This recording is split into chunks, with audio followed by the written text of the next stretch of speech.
Hi everyone, welcome to episode 35 of the Future of Work show. If you've been following us for a while, you know that we talk about ideas that are going to help us navigate our future in a very fast changing world. And this is also what we work in. So Papia Banerjee and I at Uncube, we act as educators and advisors on topics around the future of work, helping leadership teams make sense of a very fast changing future and the major trends that they need to be aware of. But for the last month or so, we've stayed away from our regular topics around technology and technology's impact and how that's going to make sense for organizations' culture, design, leadership, etc. And we've in fact been focused on topics very specific to where we're at in India, the COVID second wave.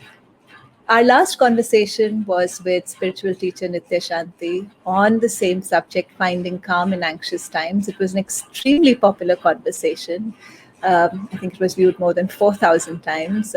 So we had a lot of people write in saying how useful they found some of those suggestions. Now, today's conversation carries the same topic ahead, but from two very, very different perspectives. And I have with me two extremely distinguished guests whom I'm just going to bring on, Dr. Ashish Ambasta and Dr. Alok Sareen. Now, Dr. Alok Sareen is an MD from All India Institute of Medical Sciences, and he's now a senior consultant at Sitaram Bhartiya Institute. He's also a scholar, a researcher, a writer for even popular magazines and newspapers around mental health, particularly during COVID times. Dr. Ashish Ambasta is a PhD in the science of happiness and positive psychology from University of Mumbai. And he's also the founder of Happy Plus, which is a tech-based platform for organizations and people working in organizations to develop happiness habits. So we have two very, very interesting perspectives coming together as well to understand how all of us can navigate very, very anxious times like the ones that we're living in today. So thank you, Alok, and thank you, Ashish, for joining me today. Thank you, Dr. Shalini. Wonderful.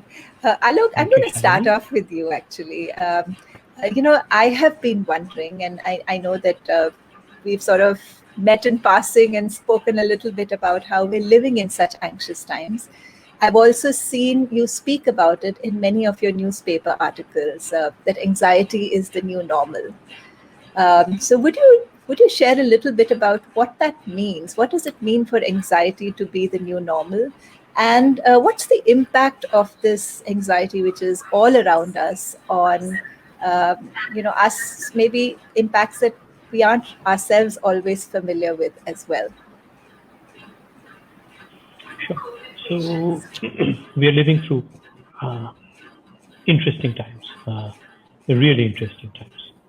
In geometry, there's this concept of what is called an inflection point, which is that when there is a curve, a graph being drawn, at some points when the curvature, the concavity of it changes, then there is a potential for this to go in many, many different directions.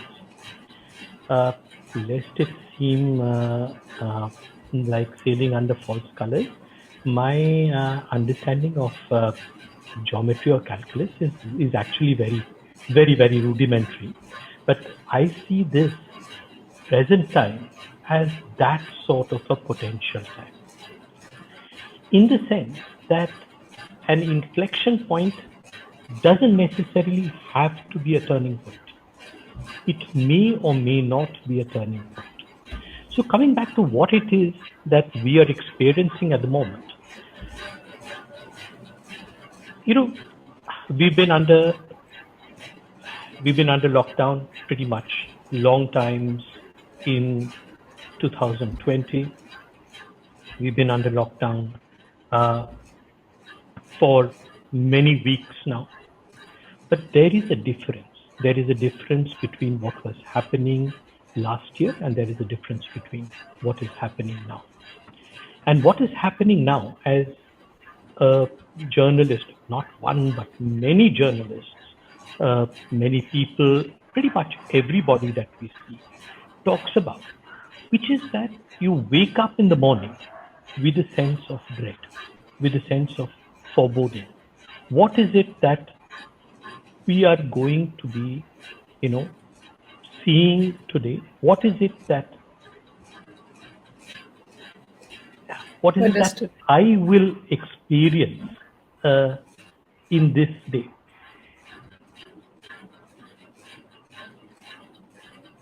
Many of us are fortunate in the sense that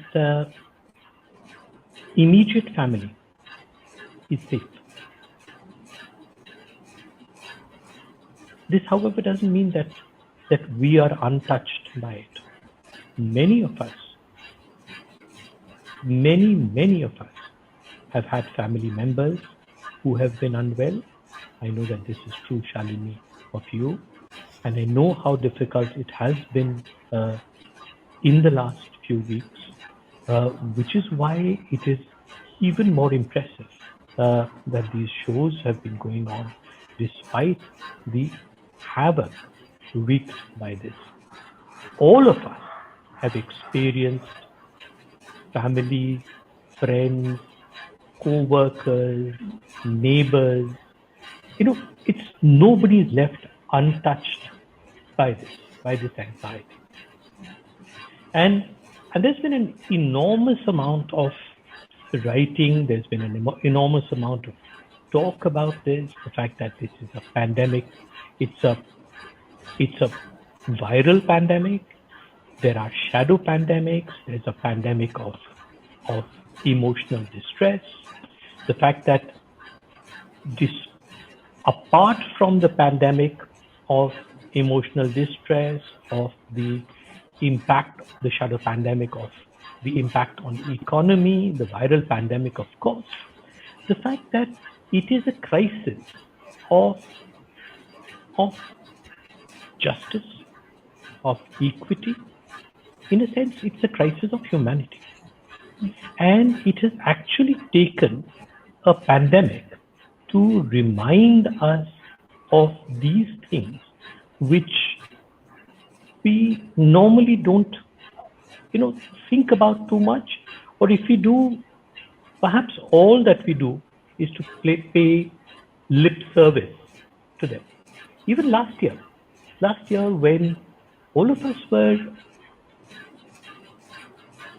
watching with horrified amazement how hundreds and thousands of migrants walked across the length and breadth of this country, completely unsupported. There was a sense of other, that we're okay. It's somebody else who is, going through this. This wave has divested us of that fig leaf completely. There is no other. We are the other. We are the people who are going through this. It has reminded us, and it has taken a pandemic to remind us of the fact that in a sense, that we are one. We are one in our suffering. We are one in our helplessness. We are one in our experience. The numbers are receding. The hospitals now have empty beds. The difficulty in getting oxygen cylinders and concentrators is not what it was 3 weeks ago. People are not dying in the parking lots of hospitals or shuttling between hospitals. And this is what that inflection point is. Are we now going to retreat into our cocoons, into our positions of privilege, Or are we in some way going to try and think larger? Are we going to try and figure out what it is that this experience has taught us? What this actually means? It's, you know, are we going to start going back and saying, कि ये तो हो गया है, ये तो, the numbers are okay. We have dealt with the second wave. My family is vaccinated. My kids have received, like perhaps most of us, most of our kids, their first doses, and in the next, 8 weeks, 12 weeks, 16 weeks, they'll get their second dose. We're okay. Um, and of course, this is terrible what happened. Or are we going to actually raise those hard questions? And that's why it's a potential. It's a potential point where we can all go in different ways. Society can go in different ways. The fact that we have obviously many things to learn from this, the fact that we need to learn those very many things, whether it is consideration for the less fortunate, consideration for the less privileged, whether it is making sure that, ecological insult doesn't happen, making sure that, in what way is it that we work towards understanding what it is that has caused this, why this has transpired. I'm sorry, I know I can go on and on about this, but I think I'll stop here. I think so. Yeah, so it's up to us to figure out what it is that we're going to learn. I know, Alok, that in an earlier conversation you spoke about how for healing to happen, uh, some sense of collective sense making is going to be really important. So let me ask you, how does one even, like, how does one do that? Like, what are the forums? What are the formats for collective sense making? And I think you referred to some of this in what you just said as well. That how do we, what are the questions? What is it that we're taking away from this experience? How does one do that? Sure. So solutions, at least the way that I think of this, solutions will not be unitary. Solutions will not be formulaic. Solutions will not be, bullet points that ये 3 चीजें करनी है और अगर हम करेंगे तो solve हो जाएगा. Solutions have to be larger. Solutions have to be multi-dimensional, multi-specific. So what I spoke about just now was in what is it that we're going to learn. Coming down specifically to what it is that we are experiencing now. And this is as much true of, let me say, I work in a place called Sitaram Bharti. It's a hospital. It's a small hospital. It got converted into, a largely a COVID facility. There was a time when, about 60 of the 72 beds had been converted to COVID.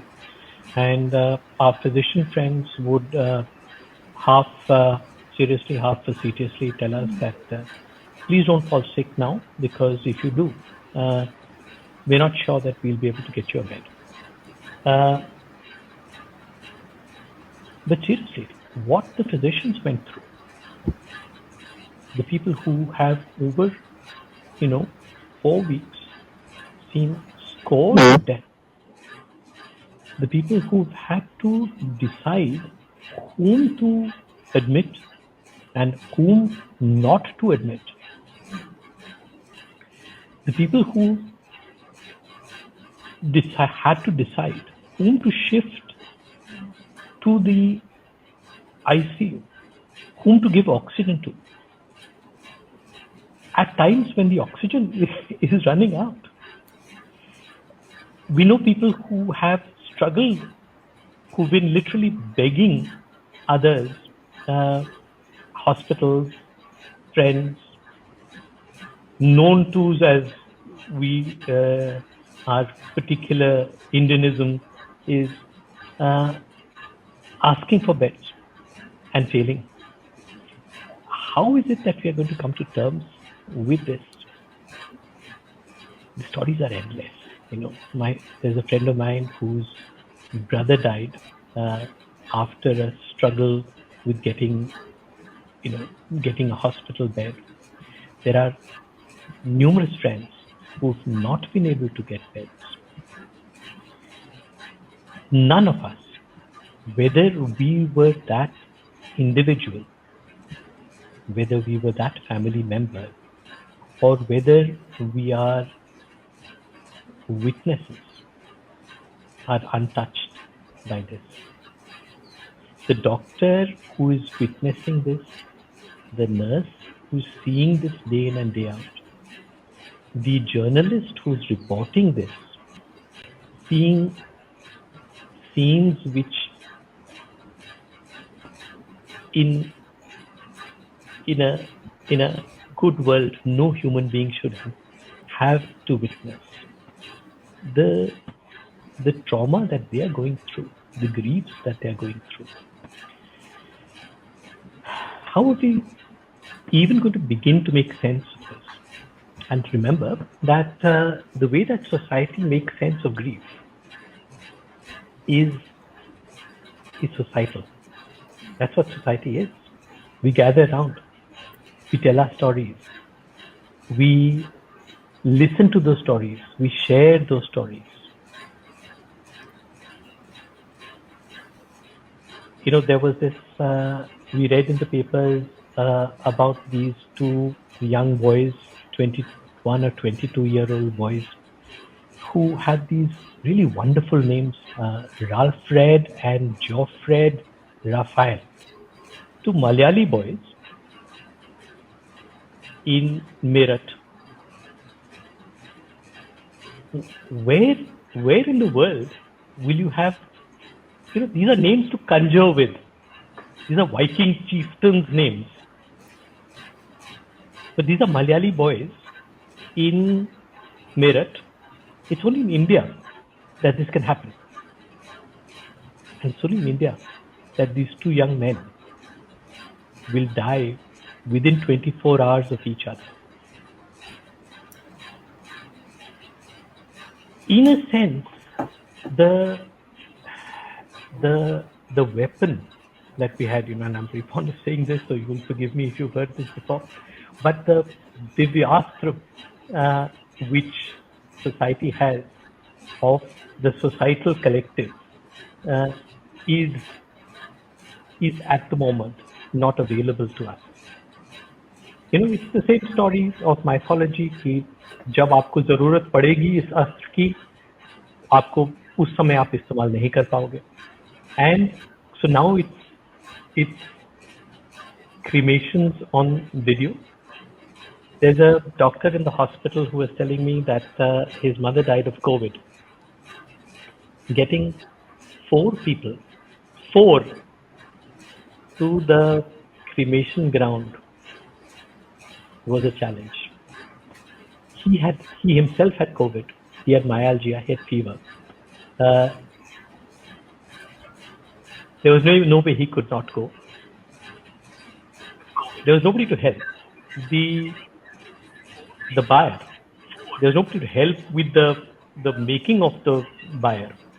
So it broke. Obviously inexperienced people doing this for the first time. He may be a very skilled anesthesiologist. He may be excellent at putting in cannulas. Poor fellow, he didn't know how to make the buyer. It broke. The body fell. They built it again. And they cremated her. It is by the telling of these stories, it is by, in a sense, making that individual grief collective. When I grieve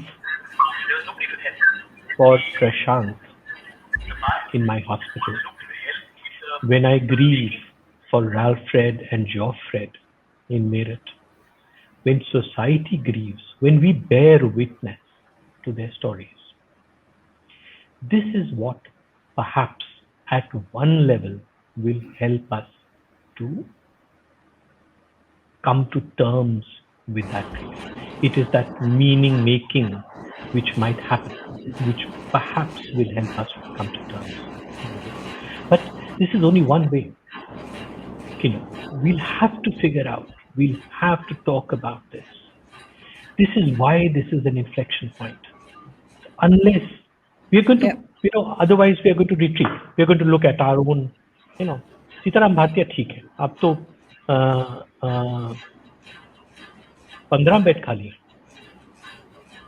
15 bed खाली है Covid के लिए और आप मरीज नहीं है so we are okay the fact is that we are not okay Yeah. We are not okay I think we you are make a really very, very important and a bigger point, and it's not one which is as often discussed. That in order to heal, it's not just an individual process, although I'm sure there is an individual process as well. But healing for something as big as what we've experienced has to happen as a community or people coming together. And that has been really challenging because of the fact that we cannot come together in physical spaces, and therefore all our coming togethers are virtual, like this one. And that in a sense comes in the way of the collective sense making and meaning, which as a society, from what I hear you say, is one of the key steps in us healing as a country or as a society, which is one part probably of an individual's healing journey. So, Ashish, let me ask you, what is your sense? I know that you have worked a lot in the positive psychology space. Your PhD is within that. And within Happy Plus, that's what your organization also focuses. So, in times of extreme anxiety, like the one we're living in, does happiness and happiness habits, do they still play a role, or does one need to wait for this heightened anxiety to sort of settle and us to reach whatever is going to be the next normal? Is that when some of this becomes useful? Uh, it's a great question. There is so much of anxiety around us, and somebody's talking about happiness. How is it possible? But I will say that it's like when you searching for happiness right now is like going for a marathon when you haven't even ran for 100 meters, right? So it's not something which you require right now, but whether you have practiced it throughout your life or not. So I'm talking about those elements. We have to understand the construct of both clinical psychology and positive psychology, and probably we'll be able to make more sense out of it because of that. So if you look at two-thirds of our neurons in our brains are constantly looking for something negative because that's how we have survived. Right? We have been outlived all other animals because of this sense making of there is some danger, and you can either fight or fly. So that sense making has ensured that we have lived so far. But although there are no dinosaurs around us, that system is still there. Okay, and that's why we are very prone to move towards negativity, and that's what media does to us, right? If there is a sensational news, you will see a lot of people coming and reacting to it.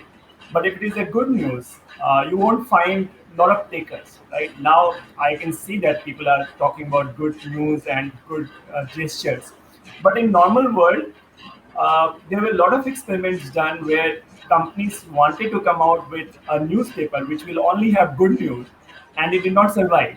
But if you turn around today's newspapers, you will find that 90% of the words are negative. So at one hand, you have a software which is tilted towards negativity, and on the other side, you have content which is purely negative in terms of the way it is being consumed.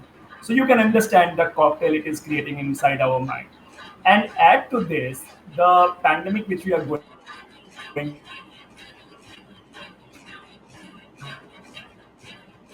Ashish, I think you've. Okay, we'll come back to Ashish when Ashish comes back to us. That's an interesting point, Alok. Is it true? I mean, you're an MD from AIM, so tell us, is this You know, true that, hey, it, Ashish, are you back? Ah, I'm we sorry. lost you for a little bit. No worries. I'm You were sorry. saying, please go ahead. So I was talking about. So you have a situation where your software is built negatively, and you have a lot of content which is coming to you which is negative. So obviously, if you add pandemic to it, the situation becomes very very worrisome. Now, when you look at our own body, if we don't brush our teeth for 3 days, I think we will have pain. We will feel little, will not feel good. Just imagine if you don't, brush your mind and bring positivity around it, what can happen? So, the obvious thing is that in the first instance, you can see, sense, and feel. But if you have not worked on your mental aspect, it does not show you immediately. It shows in times like this when you wanted to have resilience, but you don't have. You wanted to have hope, but you don't have. You wanted to have optimism, but you don't have. So my point is, it's not something which can be acquired as when you need basis. It needs to be worked on a daily basis. It needs to be created as an habit, and it needs to be worked around not only individually but as society. As society, we need to be more hopeful. As society, we need to be more having more gratitude, and as society, we need to show more resilience. And that's where I will say that the real change will come. Hopefully, this pandemic will, ensure that we don't chase those things which we feel will give us happiness, but work on those elements which truly makes us feel happier. And one of the elements I will talk about is character building. So if you have got good character, where you can talk about being empathetic, you talk about being helpful, you talk about being resilient, and practice this on a daily basis, you will be in a good shape. And that's why we always talk about building happy habits. Habits are something which you do on a regular basis, and it becomes your second habit. Happiness needs to come to the forefront of our endeavors. Whatever we do, if we are successful there and but we are not happy, that means it was not something worth doing. So I think whatever we should do, we need to bring happiness in the context of our endeavors and ensure that we practice and build habits which helps us deal with times like this, Dr. Shadi. Okay. So, Ashish, what I'm taking from what you're saying is this, that while, as you're saying, we are in a place which, as you say, is like a marathon when we haven't run 100 yards. So, it isn't about necessarily bringing in happiness habits which will help you for today. But if you have practiced these happiness habits for a period of time, then when you are placed in a situation of great stress and anxiety, like the one we are experiencing, they help you tide that over. Is that my understanding correct of what you're saying? Right. Absolutely, it's like your emotional bank. You will not be able to remove unless and until you have deposited something in. We are so busy in our daily work and daily pursuits that we never ever think about building our mental capacities, and that's where the problem comes in. That's a very, very good point. Alok, what's your sense of this? I mean, you're coming at it from a different field, a different body of knowledge. Is there, in fact, things that we can do as very regular people to develop our own, say, mental habits, like Ashi spoke about happiness habits, or maybe they happen habits of resilience, or whatever else will help us through stressful, uncertain times? Are there habits like that? Sure, of course. And the thing about narrative is that you know it's not that there has to be one narrative. Uh, there can, will, and should be multiple narratives, and the narratives will necessarily have to speak to each other. So, looking at it like this, that everybody is experiencing what we call anxiety symptoms, And so therefore everybody is experiencing post-traumatic stress disorder, or labeling it in a sense is doing, to my mind, as much disservice to the situation, It's a very because interesting point of view, Vasim. It's a very because unusual one, let me also say that. because you know the fact is that distress is large, difficulty is large, coping is difficult. The fact that we need to find our ways out of this is very clear. This is true for people who have pre-existing, let us say, mental health challenges, but it is equally true of pretty much all of us, of society. So in that sense, the the the business about labeling, uh, and this is where all those issues about labeling and diagnosis making, and the fact that the fact that it serves a purpose, the fact that it has a disadvantage, the fact that it is comes with both edges of the sword, is never more clear than it is today, because the fact of the distress is very clear. The fact that we have to figure out ways to deal with that distress in both big and small ways is very clear. The fact that individual attempts at resolution and the fact that a collective attempt at resolution has to happen, and the fact that these need to complement each other. Very often when we state a point of view, quite naturally we tend to overstate that point of view. So the fact that this is a societal crisis and a disaster, that this is a humanitarian crisis and disaster, the fact that this is a disaster of equity, of justice, we are very clear. Does this mean that I don't take care of myself? Of course not. In a sense, unless I am able to take care of myself, the likelihood that I will be able to do all the other things becomes impossible. So in a sense, this might almost seem as if we are making the burden on the individual so large कि अपना भी ख्याल रखो, अपने परिवार का भी ख्याल रखो, अपनी आमदनी का भी ख्याल रखो, अपनी कॉलोनी का भी ख्याल रखो, अपने देश का भी ख्याल रखो, अपने समाज का भी ख्याल रखो, और दुनिया का भी ख्याल रखो. And yes, this is exactly what we are saying. The fact is that if our thinking does not,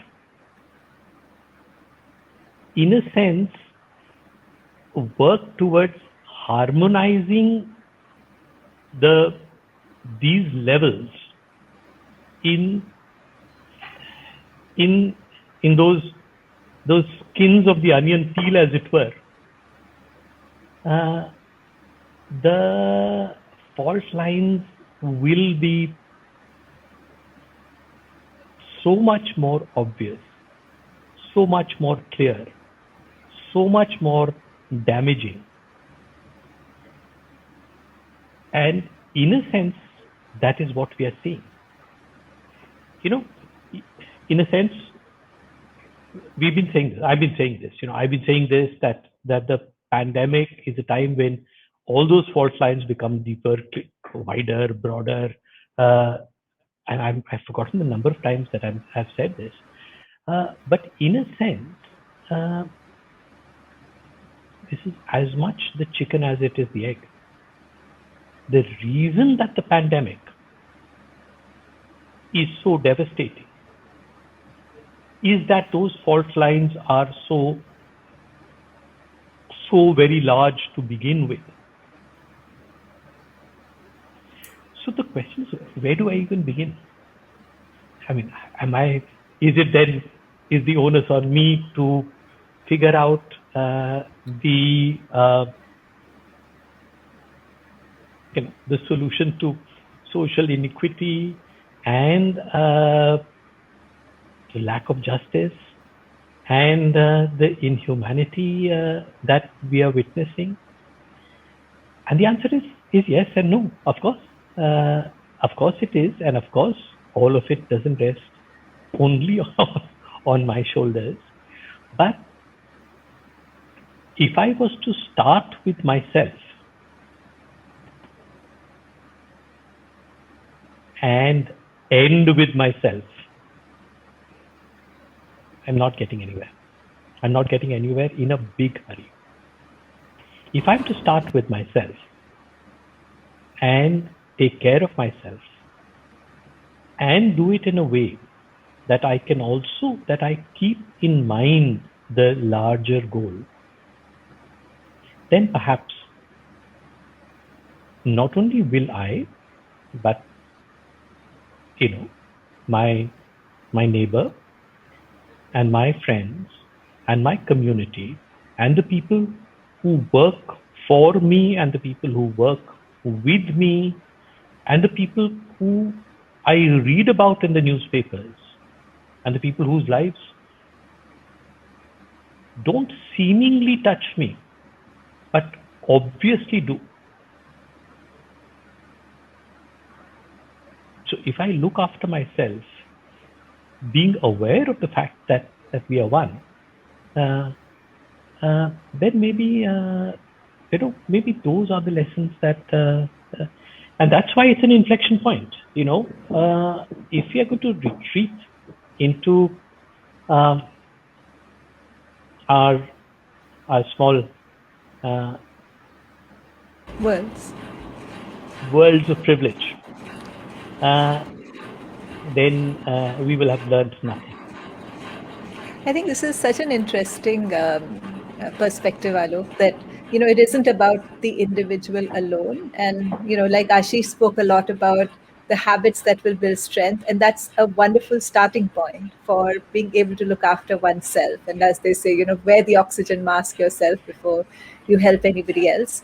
But what you're also adding to that perspective is that that's a start, but for us to be able to learn lessons and perhaps heal in a deeper way. It is the interconnectedness between us and people we both know and we don't know uh, that needs to come together with some lessons learned, maybe some resolutions of things that will be different for real healing to happen, across. I'm going to take a few questions and comments. Zara, good morning. Dr. Shalini from UK. Hi, Zara. Hi, Pramod. Lots of hellos. Papia says, I like your acknowledgement of mental health and economics pandemic. Um, Vijay, good to be here. Keen to listen specifically how regenerative and resilient leadership could be a much needed trait of future organizations. So, actually, for this, let me start with you, Ashish, since you work a lot with organizations. And one of the conversations we've had, even on the Future of Work show here, is that we're entering an era of great uncertainty. And what we've experienced in the pandemic is, of course, um, it's an event that I hope we don't experience too many times with this level of intensity. But the one thing we know for sure we will be experiencing with a ever increasing intensity is just change and uncertainty all around us. And therefore, there's been this whole conversation on leaders needing deeper reservoirs of resilience. So, where does that resilience, where is it supposed to come from? In fact, we have been hearing about this VUCA world for a long period of time, Dr. Yeah, Shalini. decade at least. Yeah, Decades we are listening, and I think it's nothing new in terms of businesses facing uncertainty. But as you rightly mentioned, the enormity with which we faced uncertainty this time was unprecedented. I think nobody could imagine that somebody like us would be going through such trauma as far as business is concerned. But what Martin Seligman says that human beings are wired to be resilient, right? And we are the most adaptable creature in this world. Nothing can break us unless and until we let things break us up, right? So for me, the genesis of resilience comes right from the childhood experiences and the way it has been shaped by people around you. For me, playing a game with my son can be a good way to teach him resilience, because say for example we were trying to put the cards, we were trying to build a palace of cards and the cards was breaking all the time, and there were two choices. Either one choice is that I give up and say that this is not my cup of tea, and the second is let's celebrate small wins. When the first rack is done, let's build on the second one. It will break down, but we will build the third one and then build our lessons from there. I don't need to teach that person that this is resilience, but somewhere the person has learned that it's not okay to give in between till the time you have finished something. So I think the role models which we have, the life experiences which we have, and the way we deal with uncertainties in our personal life also shapes the way our mind is wired towards looking at difficulties like this. And you would love seeing or hearing stories of people showing a lot of resilience, right? The heroes are built around resilient behavior, because if you are a human being, problems are supposed to come to you. It's not about the problems, it's about how we are dealing with that problem defines our resilience to that particular situation or not. So for me, any business leader who has gone through the highs and lows of running a business right from the beginning, like as an individual contributor to being a manager to being a super leader, and if that person has experienced a lot of setbacks, how that person was coached at that point of time, how that person has experienced being surrounded with difficulties and then still coming out of it, will define what type of leaders trait he displays at the time of pandemic like this. One thing I would like to add, Dr. Shalini, on your platform, in fact, two things. One, nobody can take responsibility of your character and your happiness unless until you decide to take responsibility of your own happiness and character. Nothing will move. As Dr. Alok Sarin was saying, that we also need to keep the larger world in mind, but unfortunately a lot of us don't even take care of ourselves. And when you start trying to make the world a better place without taking care of yourself, it does not sustain for a long period of time. So for me, the biggest message which I'm giving to a lot of corporates right now and to employees specifically, don't expect your employers to engage you. Don't expect your employers to make you happy. Take happiness in your hand. It's your accountability. You are solely responsible. Organization can help you, right? Organization can create right environment for you. But if you are not serious about your own happiness, nothing can make you work. And the second thing is, we as an organization, as an employer, need to bring a lot of empathy in the way we deal with everyone. Empathy training should be mandatory in all the organization, and I'm also not talking from only from a business perspective, but also a very important aspect of how do you deal with people who are going through grief right now. Okay, I have seen a lot of people, even in my close friends, somebody died, and I did not know what to say, what will comfort the person. And so, for example, if somebody who is having a lot of grief coming to work, and you have got multiple discussions going on how to talk to this person, what should say, what should not say, becomes very awkward for the person who is feeling the grief. and also for the person who is not part of the team but does not know how to react with it. So bringing a collective empathy mechanism is something which will be very critical for all of us going forward. And that empathy, when as a leader you display that you have to take care of everybody, even the last person in the company needs to be taken care of. The responsibility and action is now then driven by the collective wellness rather than by the individual survival instinct, which a lot of leaders display at most of the time. So I think that's the difference it will come Yes. in the. So I'm just going to like summarize your answer in response to the question. So when you said resilient leadership, the first thing you said was, it's a lot of experiences with failure at different points, and maybe you gave the example of from childhood. But to build resilient leaders, you need experiences with challenging times, and you need experiences with maybe failure, things not working out, and that's one part of the process. And the other part which you spoke about was the importance of empathy. And actually, what you spoke about grief, that's a really important issue. And actually, Dr. Alok, so I'm going to ask you that next. That how do we help someone who's experiencing the loss of a loved one?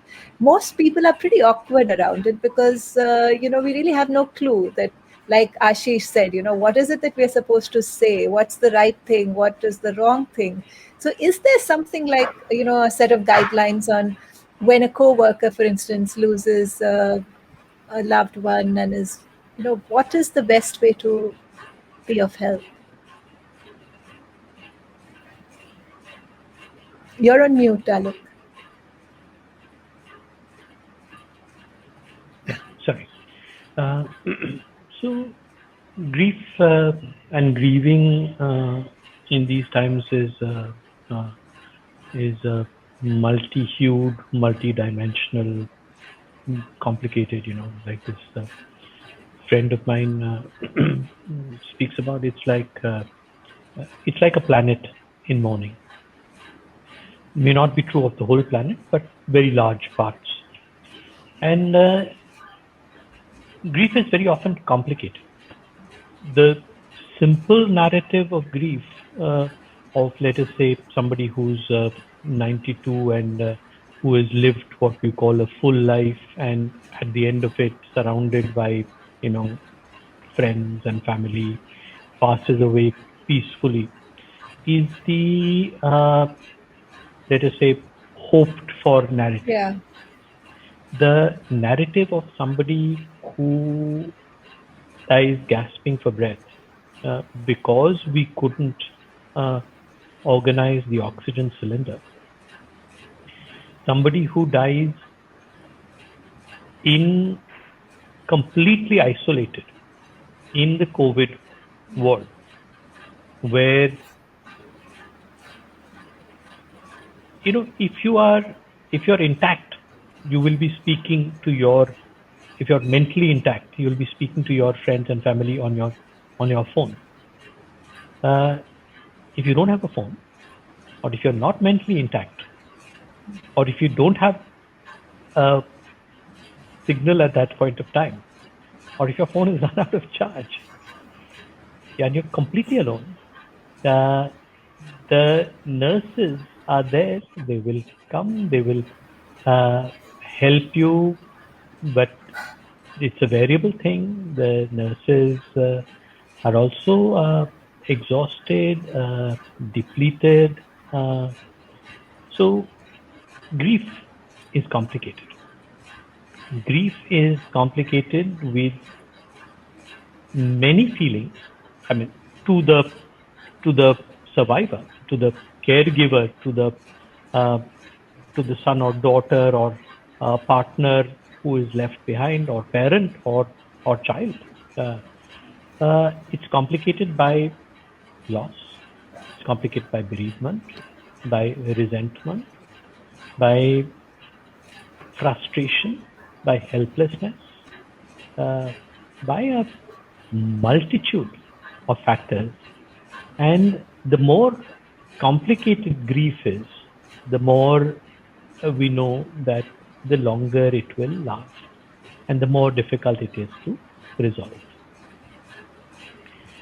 So Is there a quick uh, 3 point um, model that exists as to how to deal with grief? And obviously, there is not. But is there a core to this?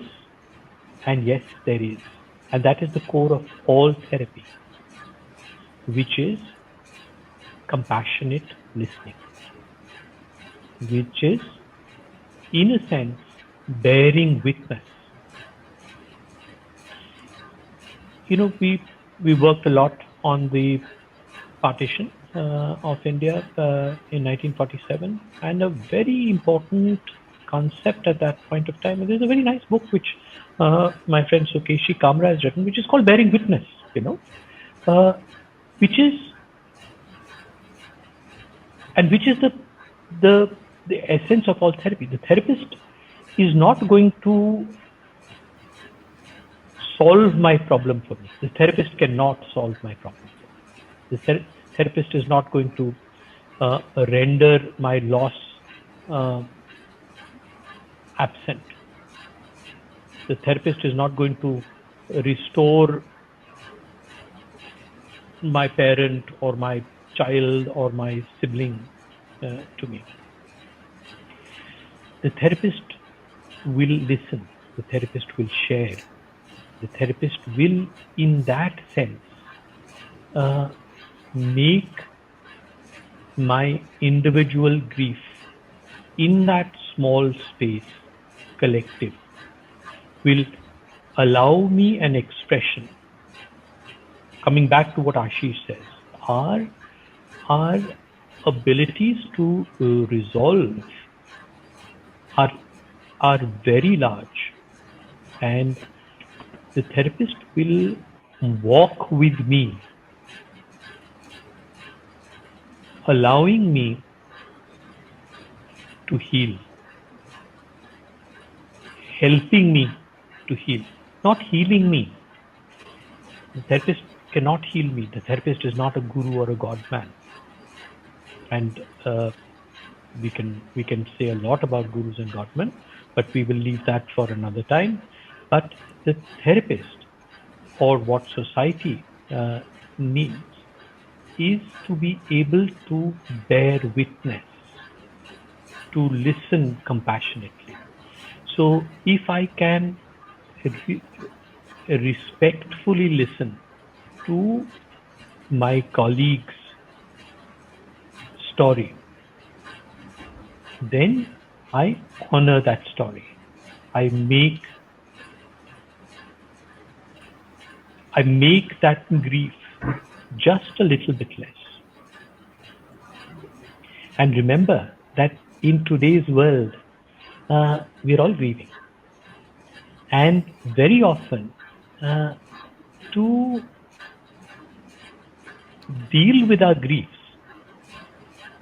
we need to be able to step out of ourselves. We need to be able to listen to the other person. We need to do what we can. In a sense,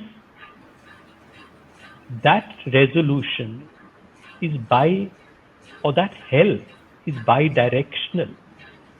If I help somebody else get an oxygen cylinder, or if I share my preciously guarded oxygen concentrator with 6 people, I, of course, help them, but I help myself. Beautifully said, Arun. Sorry? I said No, beautifully sorry. said. It's Thank you. Yeah. So unless I do things for the larger world, I can't. I'm part of the larger world. So doing what I need to do for myself includes what I need to do for the larger world. It's very beautifully said. I love the thing of, like what Ashish said, right? That when people are awkward, they don't know what is the role that they should be playing. can you really be of help when someone's going through something that big as the loss of a loved one? And so people are awkward, they're not sure. And I think the guidance of all you can really do is bear witness and be there as a compassionate listener. That's all you can do for them uh, when they're going through. No? Okay, correct me. It's not all that you can do. It's very large. It's not easy. It takes a lot of myself. It takes I need to make myself available. It is not something, when I say all I can do, that's all I can do. I diminish it. I don't Taken, need to point taken, diminish yeah. it. I Absolutely. need to I need to respect it. I need to hear those stories. I need to tell those stories. I need to respect those stories. And in this meaning making, in this archiving, in this chronicling, this is what society does. This is what society is about. That we we listen to each other's stories, we tell them to each other, we interpret them, we take them forward, and that's a Yeah. very, very large thing that we do. No, point absolutely taken. It requires us to be able to give of ourselves by being there for all of this, and uh, Yes, that's that's how we can help. And I'll add layer that with the other thing that you said, that by being there for others this way, and the other material resources that you spoke about, that is as much for them as it is for us in our own healing process. So I realize we're almost on the hour. Let me quickly check and see if there's anything we haven't spoken about. Mala says, never a formula for the right response to grief. An ex colleague of mine lost her mother, and I remember making no standard response. I did manage to convey how bad I felt for her. Well said, Mala. That's exactly what we were speaking about. Um, an important point is made by by Dr. Alok regarding collective effort. Yes, it's not going to be an individual effort. We as a society need to come forward. In continuation, Mala says, one of the things I did convey was that I was one person she could call up to talk to anytime, even if it's an unearthly. So by being there, by making yourself available. Okay, I realize we're at the hour. So any last message, you know, uh, something that people can take away with for themselves? Ashish, you'd like to go first? Sure. I think as Dr. Sareen was talking about this being an inflection point, and I completely agree with this. And there have been people who are making a lot of change. Now, surprisingly, I also see a lot of positive news coming out of people who have gone out of their way to help.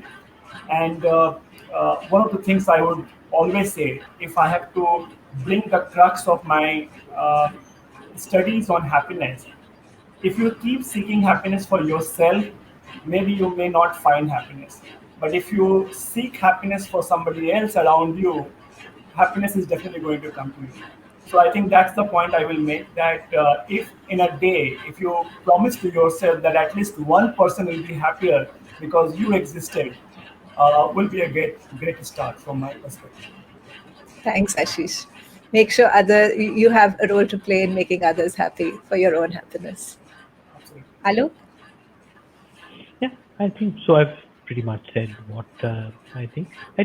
I would agree completely with what Ashish says. The the question of worrying about the larger, or thinking about the larger collective, is in a sense the ultimate selfishness. You know, altruism is the ultimate selfishness, because it that's what it's the pandemic, which is it has taken a global pandemic to remind us of the fact of that interconnectedness. Uh, and and that is why this is that potential uh, inflection point. We need to figure out what it is that we're going to take away from here. So Thank thank you. you very much, Shalini, for this. Thank you, Ashish. Thank you so much. In fact, for all those who joined us today, I think what we heard today was a little bit different from, I think, a lot of the conversations that have been around us on managing anxiety.